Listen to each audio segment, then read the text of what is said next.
7일의 기zo 영어 트레이닝 머스터딘의 고혁준 선생입니다. 댄 엘리얼이라는 저명한 미국 행동경제학자는 이런 말을 했습니다. 자, 여러분들도 마찬가지고 저도 마찬가지일 수 있습니다. 바로 우리가 생각하는 이성적인 방법은 과연 있는 것인가? 자, 이성적이 되는 방법이 있다는 거예요. 하나의 길이 있대요. 하나의 방법이. 근데 많은 길들은 비이상적인 것들이래요. 그래서 우리가 이성적으로 생각하기가 힘들다는 거죠. 자, 많은 잘못된 방법들이 있고요.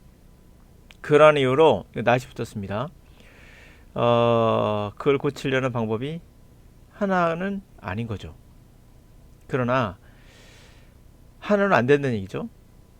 흥미로운 것들은 우리가 어느 정도 이성적인 것을 시도하고 주입할 수 있는 아주 재미있는 흥미로운 것이 있습니다. 그것은 바로 외부의 시각으로부터 생각하는 겁니다. 결국엔 자기 자신은, 여러분들은 바로 트랩에, 당신 자신의 관점이라는 트랩에 잡혀 있으며 당신 자신의 감성과 정서와 감성에 사로잡혀 있다는 거죠. 그러므로 외부의 시각에서 볼 때만이 어느 정도 아주 흥미로운 하나의 방법은 바로 이성적인 판단을 할 수 있다는 거예요. 어차피 인간은 자신의 감성이라는 그 도구에, 우리 뇌는 이 감성을 더 우선시 여깁니다. 갇혀있기 때문에 합리적인 판단을 하기가 불가능하게 구조가 되어 있다 볼 수 있어요. 자, 그러면 우리는 영어에 관한 이야기를 가보죠. 영어를 한국에서만 바라보는 그러한 시각으로 본다면 우리는 그 자신의 시각이 갇혀 있다는 것을, 비이성적으로 세상을 볼 수밖에 없다. 그러나 이것을 세계화시키면 한국이 정말 이상하구나를 알게 됩니다. 바로 어느 나라도 우리나라처럼 단어 암기시키지 않습니다. 이거 옛날에 하던 방법이에요. 1800년대 하던 방법입니다. 두 번째, 문법을 통해서 분석해서 영어를 또는 외국어를 가르치지 않습니다. 이렇게 하는 나라는 일본하고 우리밖에 없다 봐야 돼요. 전 세계는 외국어를 그렇게 가르치지 않는 이유는 이거 옛날에 했던 기법이며 이제는 버린 겁니다. 그리고 또한 과학적으로도 이건 좋지 못한 방법이라는 것들이 언어과학, 봐서 링귀스틱이죠.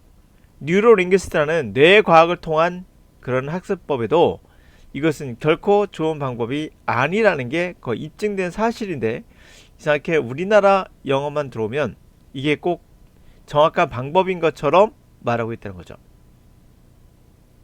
우린 객관화할 필요가 있습니다.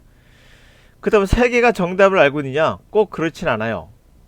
그렇지만 이거보단 훨씬 낫습니다. 외국 애들은 그러면 독해를 못하느냐? 분명 토플 시험에서 입증됐듯이 상위권은 전부 다 우리나라가 아닌 유럽이에요. 자, 그러면 지금부터 시작하는 이 문장 같이 한번 해석해 보시고 시작해 보도록 하죠. 자, 이것은 군민대 편입 영어입니다. 자, 인간은 대략 100만 년 정도 존재해 왔죠. 과학 기술은 거의 200년 됩니다. 200년 됩니다. 자, 그것이 과학이 이미 성취한 것을 보려 해보면 아마도 여러분 성급하게 어떤 제안을 내린다는 것은 성급한 거겠죠. 그 과학이 미래에 어떤 것을 성취할까를 제안한다는 거, 리미트를 가한다는 거, 아주 성급한 것이 되겠죠. 우리가 200년 동안 본 게 너무나 크기 때문에. 그러나 과학적 지식이라는 것은 독이 들어있는 독배를 마시는 것 같다, 이렇게 말합니다. 그것은 아마 이럴 겁니다. 인간은 바벨탑을 하늘에 닿겠다는 희망으로 지은 사람처럼, 그렇게 인간은 원자의 비밀을 알겠다 추구하는, 비밀을 찾고 있는 그런 인간은 분명 벌을 받을 것이다, 그들의 불경으로. 자, 우연히도 바로 박멸시키는 수단을 제공함으로써 인류를 멸망시킬 수단, 지구상의 모든 생명체를 박멸할 그런 수단을 제공함으로써 벌을 받을 것이다 라고 과학의 부정적인 의견을 말하고 있어요. 자, 일부 시각에서는 그와 같은 완성, 여기 완성이 줄쳐있죠. 의미를 찾으라는 얘기죠. 그와 같은 최종적 완성은 완전히 그렇게 애통할 만한 것이 아닐 수도 있어요. 여기서 완성은 뭘까요? 바로 박멸이겠죠. 여기에 있는 그와 같은 완결이 일부에게는 그렇게 애통할 일이 아닐 수도 있지만, 그러한 관점, 애통하지 않다는 관점은 사실 우리의 관점은 아닌 거죠. 그래서 우리가 죽는데 어떻게 그게 애통하지 않겠습니까?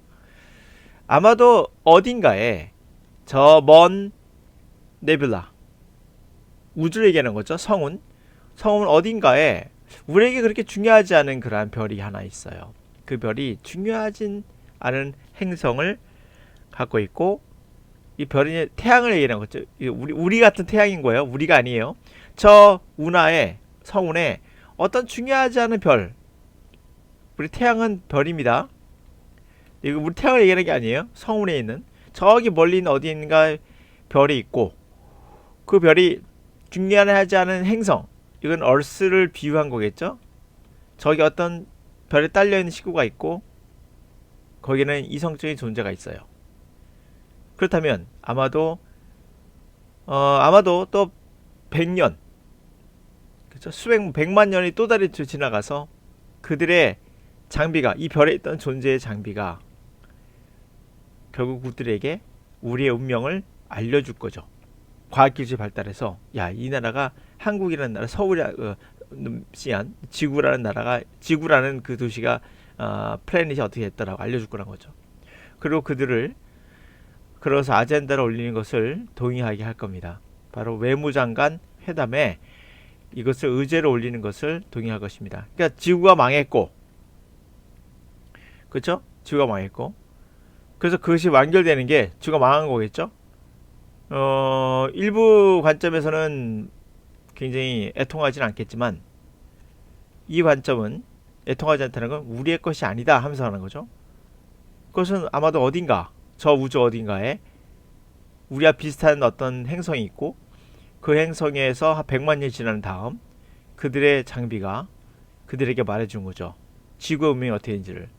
그러면 그들에게 어떻게 했습니까? 아젠다를 올리겠죠. 외무장관 회의에서, 야, 이러면 안 되겠다라고, 뭐 그렇게 하면서 이야기를 풀어가고 있습니다. 그럼 그와 같은 완결은 무엇을 의미하는 걸까요?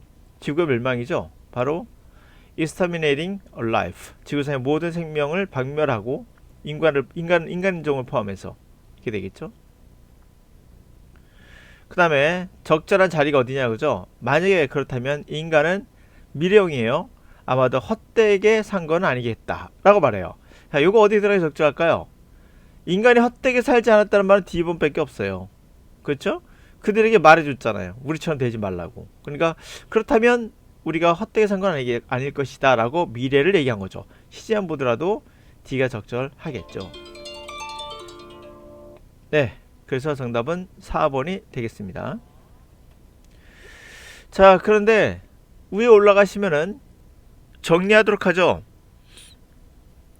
then 에일리어 리가 말하는 행동 경제학자가 말하는 내용을 여러분들 상기할 필요가 있습니다. 그것은 바로 이겁니다.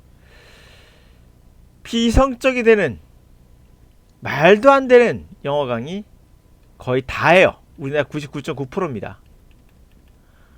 많은 토익이든 토플이든 뭐 수능이든 일반 회화든 정말 거의 다 그래요. 회화 같은 강의 과연 들을 필요가 있을까? 우리가 태어날 때부터 회화 강의를 듣고 영어를 배운 건 아니에요. 한국말 배운 건 아닙니다. 많은 잘못된 방법이 그렇게 있는 거예요. 잘못된 방법이 진짜 많아요. 이 사람 말이 맞습니다. 그렇기 때문에 고치는 방법이 하나가 아닌 거예요. 물론 그래요. 그러나 재밌는, 가장 흥미로운 방법은 널리 봐라. 우리에게 치우쳐서 한국식 방법이란 말에 치우치지 마라. 그리고 과학은 여러분들에게 이성적인 방법을 말해줍니다. 감성이 아닌 이성적인 방법은 과학이죠. 어느 과학에서도 문법을 과학이라고 말하지 않아요. 어느 과학에도 단어 암기를 과학적이다 말하지 않습니다. 과학적으로 이미 끝난 거예요. 새로운 방법이 있습니다. 바로 여러분의 인지의 세계에서는 문법 없이도 독해와 듣기를 할 수 있다는 걸 기억해 줬으면 좋겠습니다.